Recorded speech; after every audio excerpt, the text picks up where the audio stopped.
What's up, family? It's your favorite host, Maria Jordan from Afternoon Tea Radio, and I am sipping tea while spilling tea with PR mogul, Jasmine Milan. What's up, girl? How are you? I'm great. Thank you so much for joining me today. You know, I've been a fan of yours for quite some time. Same. And I've had the pleasure of interviewing you before on 1100 a.m. when we had Afternoon Tea Radio. So I just, I admire you and your journey. So share with everyone, how did you get started? Or just tell us about your upbringing. Like, what was your upbringing like? Oh, gosh. So I'm actually born and raised here in Atlanta, Georgia. Oh, my goodness. A lot of people don't know that. They think I'm from, like, L.A. or something. I know. I don't know. But, yeah, I'm a Georgia peach. I'm a Southern girl. I did not know that. You'll hear it sometimes in my accent. It's a real twang. But, yeah, born and raised here. I love Atlanta. I feel like I come from a family of entrepreneurs. My dad has always been successful, owning restaurants and everything. Wow. My mom has had, like, catering businesses here and there. She was a real estate agent at some point. Wow. And then, of course, she supported the family business. So I always say I take after my dad when it comes to my entrepreneurial spirit. Yes, that's awesome. Do you have siblings? I do. I have an older sister. I have two stepsisters. I have a half sister. Wow. Yeah, all girls. My dad is going crazy. Oh, wow. Yeah, he is. Okay. So what was that like? Like, was it like growing up with a bunch of sisters, siblings, mom, dad? Was it, were you a middle child? Or like, what was it like? I am the baby. You're the baby. Ooh, I'm the baby of the entire family. Spoiled. Yeah. Okay. Yeah. So when anything happens with me, everybody's like, the baby. And I'm like, the baby's grown. The baby. But I always liked it. I have no complaints being the youngest child. So were you, when did you know you wanted to go into PR? Like, was that something you always knew or it fell on you? I was forced into it. Really? Literally. I feel like God was snatching me because I didn't want to do it. I always saw myself working for like a Google, a Microsoft, a Coca-Cola. Yeah. I always said like, I want to be like the head of this department in marketing for Coca-Cola or something. And one of my mentors at that time, Nicole Garner of the Garner Circle, I worked with Nicole. I learned literally 80% of what I know came from Nicole. Wow. In the Garner Circle. What a blessing. Yeah. So I love her. Yeah. I will always show love to Nicole.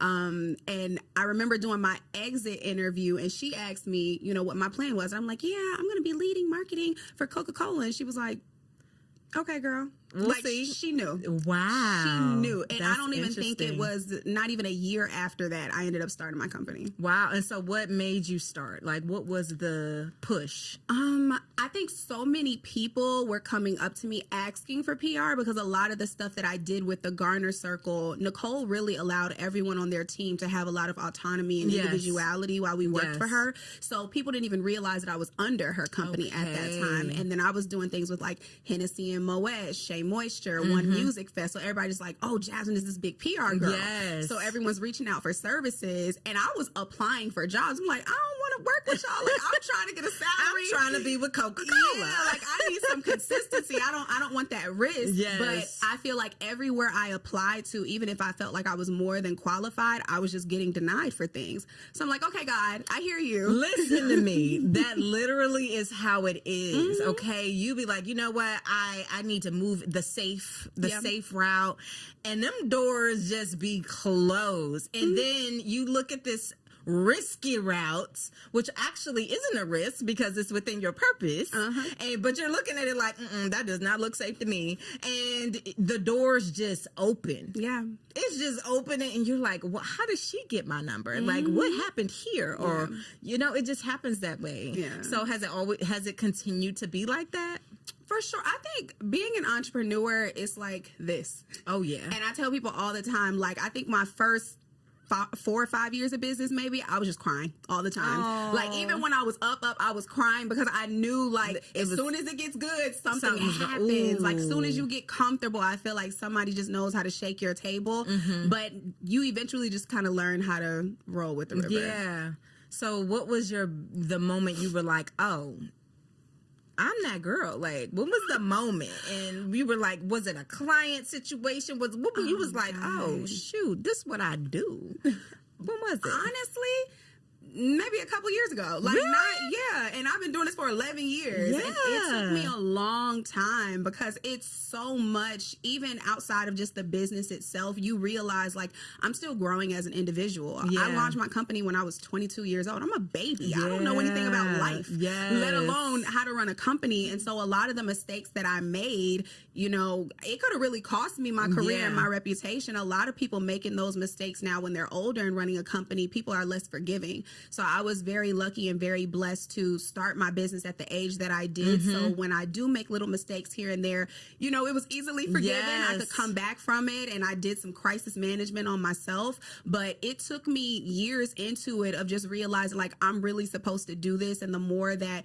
you know, I'll speak on certain panels or have opportunities where people come up to me and they're like, oh my God, I've been following you since this. Even when we went to Women in Radio and girls were coming up to me like, I moderated an event that you did for a client. And I'm like, dang, that was like 7 years ago. And they're like, girl, I still remember how amazing you were with this. And I'm like, okay, God. Like, you even just never like know. that. You never know who's watching For sure. and how you're influencing people.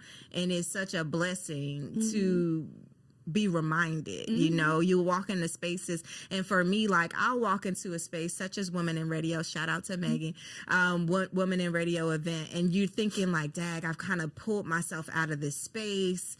Am I going to know anybody? Am I going to fit in? Am I going to, you know, and you have this unnecessary self-doubt, and you walk in and it's like, hey girl, where you been? Oh my God. Hey. And it just falls in place, and you're like, dag, it's just that reminder of, okay, you are in the space you're supposed to be in. Stop.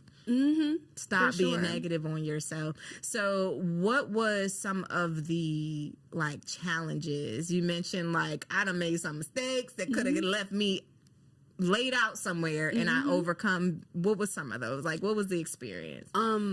Probably money management would be the biggest one. I realized that I was spending money quicker than how I was making it. And I made that mistake because prior to me solely counting on my company as my sole source of income, I came from a nightclub background. So I used to bartend. So everybody knows, you like, to that quick money. I'm having weekends where I'm coming in and doing the bare minimum and leaving with $3,000. Wow. Easy. And so for a lot of girls that work in nightlife, you make that kind of money, you spend it the next day, and you come back and you can make it all back. And so now going from that to being in an industry where it's like, I eat what I kill. And when I make that money, entrepreneurship, like I said, is up and down. So you could have a month where you could very well make $20,000. The next month you make $10,000, and the next 3 months you're struggling to make $2,000. So what I really have to live off of for the next 4 months is that 20,000, that 10, that 20, and that 10. So that was difficult. How did you learn from that? Like, what happened? Having enough times where I had to realize, like, dang, rent is due, all this money about to be coming out of my account, and after I pay my bills, I can't go hang out and have tacos and tequila with my friends. I probably went through enough of those moments, and I was like, okay, we got to do something different. And I had an amazing accountant who was pointing out to me that, Jasmine, you spend a lot of money at Starbucks. You spend a lot of money at Target. I love getting my nails done every other week. I'm expensive. I didn't even realize how expensive I was till I hit a season where I was like really, really single, and I'm like taking care of everything for myself. I'm like, dang, I want to get myself fresh flowers every Sunday. That's like $20. So yeah, that's when it dawned on me. But she instilled a really good practice, which is something I still follow now. Like, anytime I want to buy something that's not a necessity, like my rent, my car note, things like that, pay for it twice. So if I go to Starbucks and my order comes to $11.37, I pay for it, and then I put $11.37 into my savings. Ooh. Every time. I do this when I go to Starbucks, when I get my nails done, if I go shopping. And if I can't pay for it twice, that means I can't afford it. Girl, that's a practice. All the time. I'm nervous. I'm going to try that, but that's nerve-wracking. Oh, yeah. Ooh. Oh, yeah. Because don't let it be a month where, I want to treat myself. Let me go to Phipps and get some shoes. Pay for it twice, boo. And if you can't afford it, child, I ain't gonna have nothing. What? But yeah, that was a hard practice. Good. Ooh, I like that. Y'all heard that. Ooh, I like that. Okay. Ooh, so tell me about Live Always Productions. Oh, gosh. So Live Always Productions is a production company based out of LA. It's owned by my mentor, Tamara Simmons. She is amazing. One of the most amazing women that I know. I've been really, really blessed with some incredible people. But I've known Tamara for as long as I can remember. I feel like she practically raised me. And she was always one of those people who wanted to get me in the room, even before she finally got me into production. We're going to talk about sponsorship, because that's what that is. But go ahead. But she was always one of those people who called me like, hey, you know, I'm working on this show and this person needs PR. I'm going to send them to you. And she was doing this even while we're still like developing a relationship. Yeah. I think she just kind of kept an eye on how I worked, how serious I was. Yeah. She could see that I wasn't these people who said that I did this but didn't really do it. Yeah. Or, oh, I do this but next month I do something else. She was like, you've always been consistent. So she would just kind of throw me some things here and there. And then finally she reached out to me and she had me do a commercial with her. I did a commercial with the New York Times probably about a year or so ago now. And then after that she was like, Jasmine, you could do this. Like, come work for my company. Mind you, I'm in the middle of still operating my business. So I'm like, whatever, we'll see. Yeah. I joined Live Always, and I've had like 500 different promotions and demotions while I've been with Live Always. Let's be clear. That's funny. I came in, I was like her executive assistant, then I was a personal assistant, then I was a development producer, then I went back to her executive assistant, then I went back to development producer, then I was head of development. Like, I've done it all with Live Always, but she's now just kind of taken me under her wing to be like the second brain of Live Always. And I think the great thing about Tamara is even when I joined her company, the first thing she said was, you know, there's going to come a day and time where I'm going to fully get out of production. And I need to know that whoever's coming up after me is equipped and that you know how to move in some of these spaces. And I need to be comfortable passing the torch to you. So I want you to learn now. Wow. That is awesome. So how did you, because it sounds like you've had some incredible women in your life who have mentored you, sponsored you, spoke your name in rooms where you weren't. And that is pivotal. It is so important. So how did you create those relationships? Because it's hard out here. It is. I think it starts with you putting your best foot forward and allowing people to just watch you. Like, people are only going to take you as seriously as you take yourself. And I think I've done a really good job of being focused. You know, especially throughout my 20s where everybody else was kind of like, yeah, I want to do this, but I want to have fun. I want to do this too. And not to say that I didn't have fun, but I've absolutely been that person where I probably roboticized myself a little bit much and I made work my only personality. So now in my 30s, I'm kind of trying to create more balance and backtrack a little bit. But I'm happy that I had those times where I did take my job so seriously because it allowed those people to say, yo, that girl's really doing this. And so they were okay with co-signing me, bringing me in the room, investing in me, taking risks. And that's how you build. What advice would you give to like women who it doesn't fall in place that easy? Like, what is it that you think is key? I know working is, there's a lot of us working. It's, you know, we work, Black women be working. And we will put it out there, but what's the, like, to really stand out and to really attract people to want to do those things? What do you think it is? I think it takes a lot of grit, for one. There are a lot of people who think that they're working hard and they're not. Now that's a word. So how you know?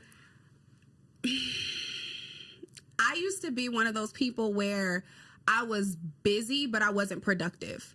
I always had something to do. I always had an event. I was always running myself raggedy, but I'm like, once I'm done with the week, I still have this next week is a little bit too congested and it doesn't make sense based on what my output was this week. So that's when I had to start getting really intentional, really smart. Time management became a thing. I cut out a lot of nonsense. Certain people didn't see me no more. There was a season where some friends, I wasn't their favorite person. I missed out on a lot of stuff because I had to get my stuff in order. That's good. So I think you really start to see, like, am I busy or am I being productive based on the things that you say you want to do or you want to accomplish by the end of the year, by the end of the month. And if the output isn't making sense based on how exhausted you are, we need to go back and we need to revisit. Because people be busy, but busy don't mean productive. But I think another huge part of it is your character and your integrity. Like, people want to work with who they like. People want to work with who they trust. And even when it comes down to my position with Live Always, is I'm not the best development producer. Like, I'm not super skilled. I'm not an Issa Rae or a Shonda Rhimes, you know, but Tamara trusts me. She knows that if I'm on her team, she has someone that doesn't play about her. I don't play about Live Always. I don't play about our projects. Like, I'm a pit bull on the team. And I think that makes her comfortable enough to say, like, I can teach you this skill. Like, I can teach anybody this. But I don't want to run the risk of having somebody in this position of head of development and I can't trust them with this type of information and this type of workload and just this type of credit. You know, like, it means a lot to say that I worked for the type of company that I do and I work with these types of people and we've done projects like Surviving R. Kelly and things like that. That means a lot. It does. And I think loyalty is important too. I think that people, they be out here just trying to get it and forgetting how important it is to be reliable, to be loyal, and to be a person of your word and not be sneaky. It is so many sneaky people out here. It's scary. And I don't be knowing. I learned like later, like, wait, girl, what happened? I didn't realize how bad the industry was in terms of like older women who I had looked up to and I loved, and I thought like, oh, when I finally get in the room, when I meet them, like we can shake hands and like I can ask them to like pour into me. They didn't like me. What? They didn't. And it took me the longest time to just be like, people who are supposed to pour into me and put me in rooms and put me in position, they're hating on me. Like they do not want to see me win. It took me a while. Have you, okay, so you've literally experienced someone that you were like, oh my God, I can't wait to meet them, and met them, and they like, for sure. Why? I think of one situation in particular where I was just on a fast track. There were a lot of really great things happening for me in that season. And when me and a particular person would end up in the same room, I think they were just confused. Like, why is she here speaking on the same panels as me? Why are we in the same room? Why do we have the same clients? Why do we make the same amount of money? And I've been doing this for 30 years and she's only been doing this for 8. That's the thing. Ladies, y'all got to stop that. We all have our own journey, and God's pace for us is different. But we got to pour into each other. Like, that is not healthy for you to be that way. And we all can we all are here in the same industry doing the same things with our own slice of the pie. Like, we're unique because we're unique, you know? And it sucks. It sucks because I find that scares me. You know, I've been in some great spaces, and I will say I've had some great experiences with women who I've admired, and they've been open and honest, and I'm just be scared of, I've heard stories and of people, I'll be like, no, I don't believe you. And it's like, no, for real. Like, it's a struggle, and that's so sad to me. What do you think that is? Like, I know I did this event called Empower Hour, and we spoke on how women in leadership, sometimes you're so scared of losing where you are and what you've obtained, and so you scared to share, and you're like, it's going to take away your spot or your shine. What do you think it is? I think that has a lot to do with it. I think it could also be like people feel like you have to almost be hazed a little bit to get to certain parts. Like, oh, well, when I got here, I had to go through this. Like, I'm not about to just make it that easy for this person. And I think that's crazy. That's the whole purpose of, you know, being someone who is able to pave the way. You have a responsibility, number one, to help other people. And if I can teach you this and make it easier for you, why not? Because one thing I've learned, especially in production now, is somebody who's the assistant today could be your boss tomorrow. Come on, y'all. And it's the truth. So you don't ever want to be nasty towards somebody. Like, on our team, I'm head of development and I'm the youngest of everybody on our team, you know, so I'm very, very good at leading the way, but I'm also very, very good at taking instruction.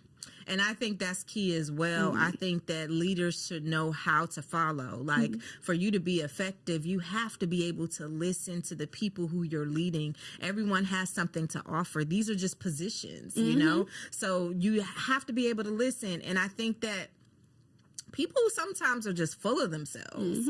And this whole idea that, well, when I was coming up, I had to go through X. Yeah, you want people to go through that? Like, you want everybody to go. If you see me working hard, or if you see the next woman working hard and you see that work ethic, that don't mean you got to put her through HE double hockey sticks just to give her an opportunity. Yeah. And it's unfortunate. It is. Do you think that's a Black woman thing, or you think that's just the business in general? Because I feel like white folks, they hey, this is my boy. They ain't even got to have experience.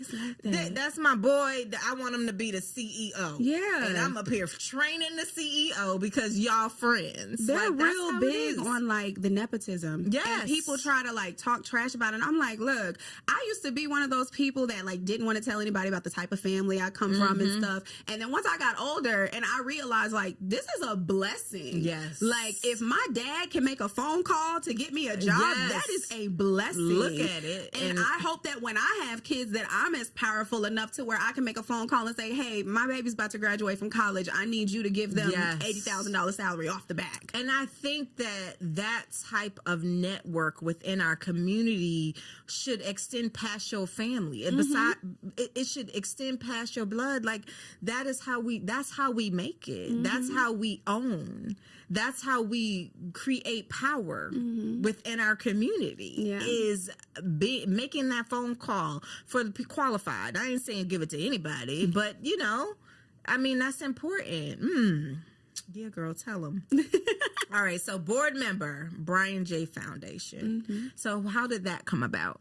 So I was actually a Brian Jordan scholar when I was graduating. Tell us a little bit about it. Brian Jordan is a professional athlete. He's one of the very few athletes that played in 2 professional leagues. So he played for the Atlanta Hawks and he played for the Atlanta Braves. Oh, wow. That's dope. Yeah, amazing. One of the nicest men you will ever meet. So I went my senior year in high school. I applied for his scholarship program and I got it. And it was like a family. Of any scholarship that I got, the Brian Jordan Scholarship Program was always those people where even when they dropped off my check, they would come on campus and hand it to me personally. They sent me care packages. They would take me to lunch. It was an amazing experience. So fast forward, I graduated and they invited me to come and speak at their celebrity golf tournament one year so that they can see, the success rate of their scholars. I did this huge speech because at this point I'm in my business. Like I'm a professional speaker. I get booked to do this. So my speech was kind of nice.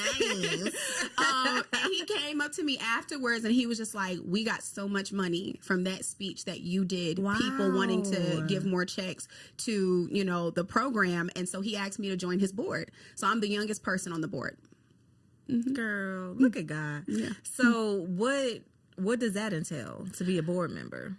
I think that it's a special position for me because we do so much throughout the year where we're interviewing students. And these students, obviously, I'm only maybe 10, 12 years older than most of them. So they resonate with you. Yeah. They can talk to me versus speaking. We have some people on the board that are in like their 60s and 70s, so they don't even know what school is like anymore. Yes. They don't know what kids are facing when it comes down to college applications. So I think it gives them almost that connective bridge to really have like the family-oriented type of foundation that they're looking for. And I think now they're actually open to having other board spaces of people who look like me, come from my age and things like that. Because they see we can actually get things done and we're creative. Yeah, for sure. And how important is it for you to be able to mentor, in a sense, the youth? Like, what does that mean to you? That's always been a passion of mine. And I think before I even realized that that's what I was advocating for, I was doing it because it was just almost like an outlet for me. Yeah. So when I was in college, I think in 2016, I hosted an event called Cupcakes and Convos, which was about educating people about sexual abuse awareness and suicide prevention. Wow. And I put my own money into this. Literally, I don't even think the money that I got back, I don't even think I broke even. There was definitely a lot of people in the room. It filled up, but I reached out to certain people and was just like, hey, could you just come? Like, I'll give you a discounted ticket. I'll give it to you for free if you can't afford it. For the message, I was for the really passionate about people just receiving the message, because it's hard to get people in rooms like that where they're okay with sharing their stories as well as listening to the stories of other people. I had Sky from VH1's Black Ink Crew come out. Yeah, it was a big thing. And I was doing this during a time where like that was nobody's focus. Nobody cared at that time to do like boss brunches and women empowerment, like mental health. Started a movement, girl. Like mental health and sisterhood at that time was not a hashtag the way it is now. And I didn't even realize how much momentum I gathered behind that. There was like, I remember an older woman who traveled from Tennessee and she brought her niece with her. And after the event, she came up to me crying and she was just like, thank you so much. She was like, you know, I was raped when I was in high school. I never talked about it. And like to see you up here so young and like you're leading a space like this, like I'm just so happy. I'm happy my niece is here in the room. And I think that's what really made me feel like I have to keep this going. So since then, I've always done things, even in my company, like I'm very, very big on internships and bringing people on, whether if you have the experience or not, because I want to mentor you. So even now, I'm a mentor of Black girls in media. Love them. Love Tasha. Black Girls in Media. I'm a member there too. Shout out to Tasha. Absolutely. And I love even the whole mission surrounding that. So every year I try to be a part of something, some kind of organization where I can lend my time to people. But even aside from that, I have girls that I've known. Somebody that I went to school with at Spelman reached out to me after we actually graduated. We had never really touched base while we were on campus together. And she was just like, can you mentor me? And I was like, sure, why not?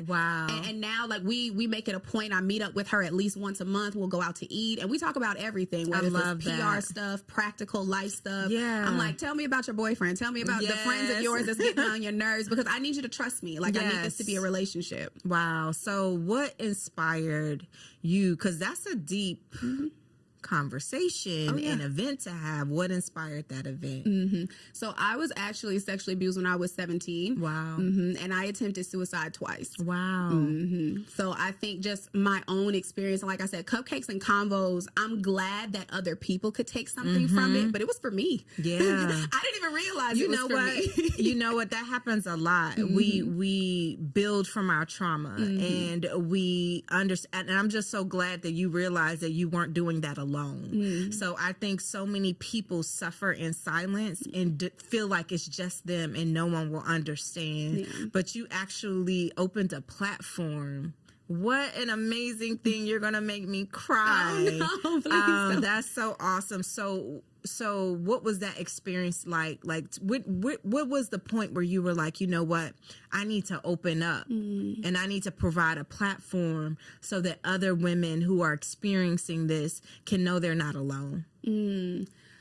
When I was in college, I was actually a good friend of mine on campus. We actually started an organization at Spelman called Survivor at Spelman, where we educated people about sexual abuse awareness. And it was just a sisterhood in our own right. And again, not a lot of people joined that organization. But the people who did and who were a part of that community to this day, we're all very much so connected.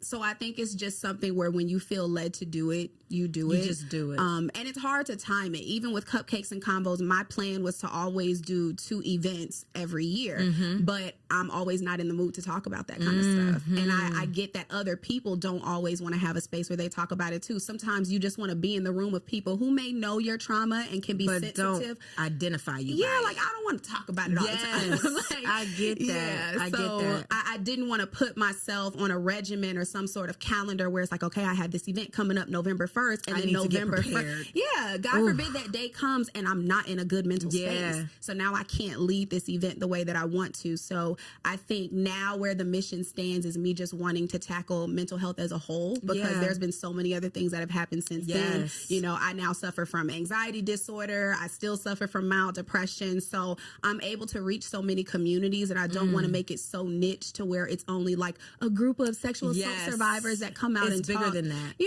I want women who just struggle on a daily. They don't even know that they're dealing with anxiety, but they just need a space. Come on now. So that's so important, and it's crazy. I have an 11-year-old, and now, you know, I'm so happy that we're talking about these things now. So she is very much so a introvert, and now I'm like, baby, all right, let's do this weekend, and she'd be like, Mom, I've kind of reached my limit for social spaces. Like, yes. And she's 11? She's 11. Oh, bless her heart. She goes, like, she's in dance, and she might have had, like, dance practice or something. And she's like, I've reached my limit. And so I need to, kind of just be alone. And at first, you know, me, I need alone time, but I'm like, what's up, girl? Let's go out. Let's go do something. Let's go to the museum. Let's go do something and be around people. She is not like that. And she can identify that. And I think a lot of it has to do with, I communicate a lot with her. How are you feeling?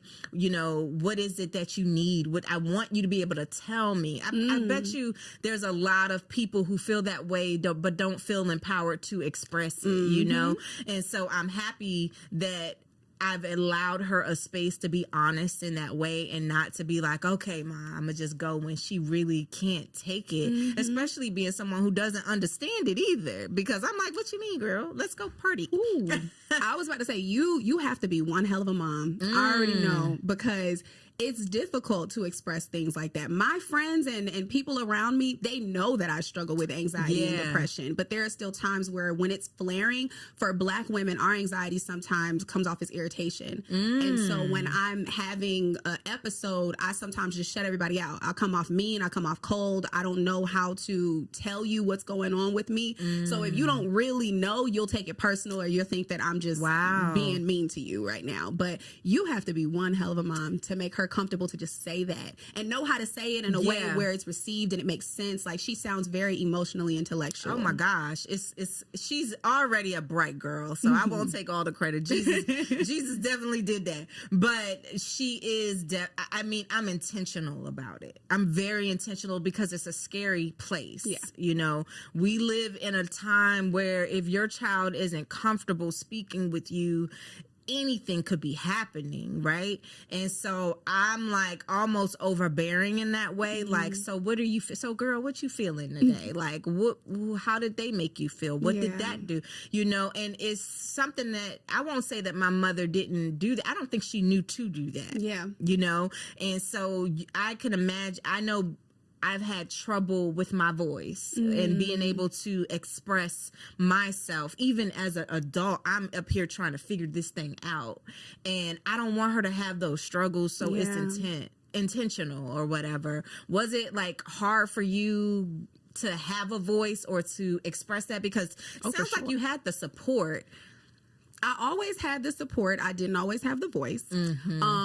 And people will say, like, oh, if you need anything, come to me, or, you know, always feel comfortable to do this. And, you know, like, I have a great mom, I have a great dad, I have great friends, but it's almost hard for you to break the ice. Yeah. And then sometimes you do feel guilty for feeling how you feel, and you don't want to throw certain things on people because this isn't really yours to carry. Yeah. And so my friends have even had to tell me, Jasmine, like, you don't have to carry everything by yourself. Like, I get we're all going through our stuff, but if I have capacity, like, my job as your friend is to help you carry the load. So I have to do better sometimes with challenging myself to open up my mouth. And not even just when it comes down to like mental health things. I think maybe just Black women in our community, we're just taught to be so hush hush about everything and so just be strong. Yeah, so things that we deal with, like maybe at work, maybe it's the microaggressions, we're just now getting to a point where we're learning to speak out about things that have been going on for years. And I don't even think we knew how to identify it. Right. It just was the norm. Yeah.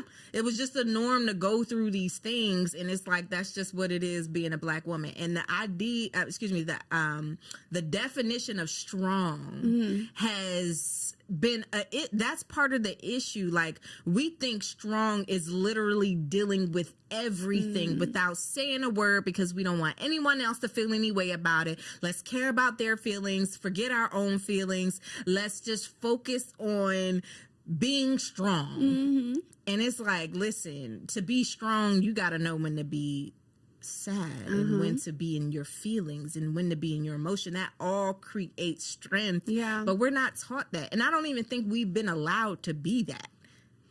I think that I'm now at a point where I'm learning that the goal is not to be strong or settle in one space or one emotion, but more so to be a well-rounded individual who's on this experience. Yeah. So happiness is going to come, grief is going to come, disappointment is going to come. And if I get caught up on one emotion, no matter how good or bad it may make me feel, I'm not having the whole experience. Yeah. You know, the Bible gives us so much context because it teaches us how to handle everything.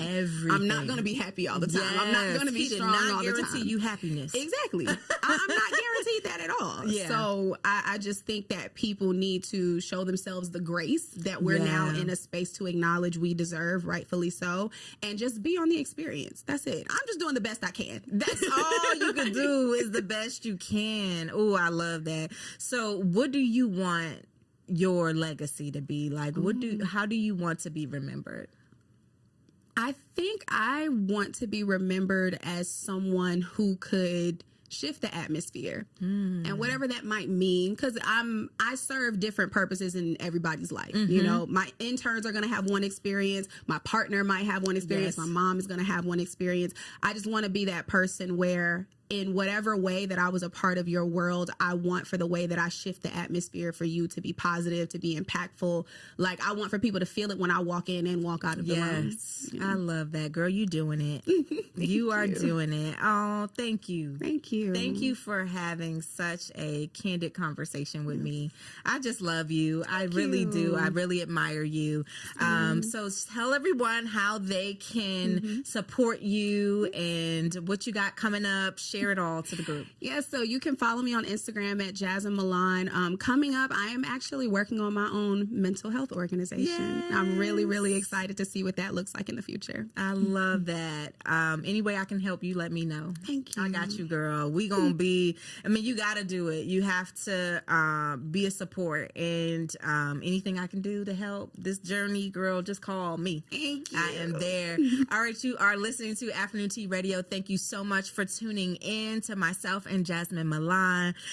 Make sure you subscribe. Afternoon Tea Radio on everything. Check out the website. We appreciate you, and be good. Peace.